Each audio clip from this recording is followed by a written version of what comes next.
Chapter 5. Aristotle. A man of encyclopedic learning, as philosopher, more especially moralist and logician. Aristotle, pupil of Plato.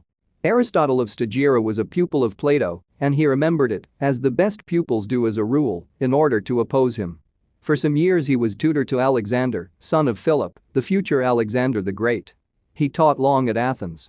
After the death of Alexander, being the target in his turn of the eternal accusation of impiety, he was forced to retire to Chalcis, where he died.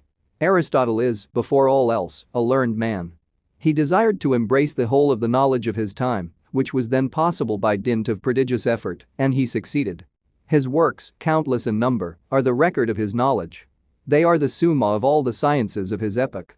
Here we have only to occupy ourselves with his more especially philosophical ideas. To Aristotle, as to Plato, but more precisely, man is composed of soul and body.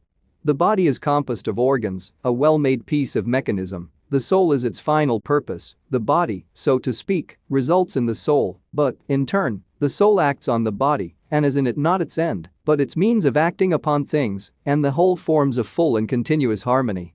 The faculties of the soul are its divers aspects and its divers methods of acting, for the soul is one and indivisible. Reason is the soul considered as being able to conceive what is most general, and in consequence it forms within us an intermediary between ourselves and God. God is unique, he is eternal, from all eternity he has given motion to matter. He is purely spiritual, but all is material save him, and he has not, as Plato would have it, ideas immaterial living personifications residing in his bosom. Here may be perceived, in a certain sense, progress, from Plato to Aristotle, towards monotheism. The Olympus of ideas in Plato was still a polytheism, a spiritual polytheism certainly, yet nonetheless a polytheism. There is no longer any polytheism at all in Aristotle. His theories of morals and politics. The moral system of Aristotle sometimes approaches that of Plato, as when he deems that the supreme happiness is the supreme good, and that the supreme good is the contemplation of thought by thought being self-sufficing, which is approximately the imitation of God which Plato recommended. Sometimes, on the contrary, it is very practical and almost mediocre, as when he makes it consist of a mean between the extremes, a just measure, a certain tact, art rather than science, and practical science rather than conscience, which will know how to distinguish which are the practices suitable for an honest and a well-born man. It is only just to add that in detail, and when after all deductions he describes the just man, he invites us to contemplate virtues which, if not sublime, are nonetheless remarkably lofty.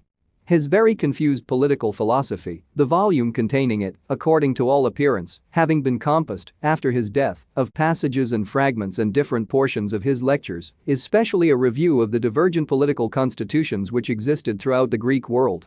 The tendencies, for there are no conclusions, are still very aristocratic, but less radically aristocratic than those of Plato. The authority of Aristotle.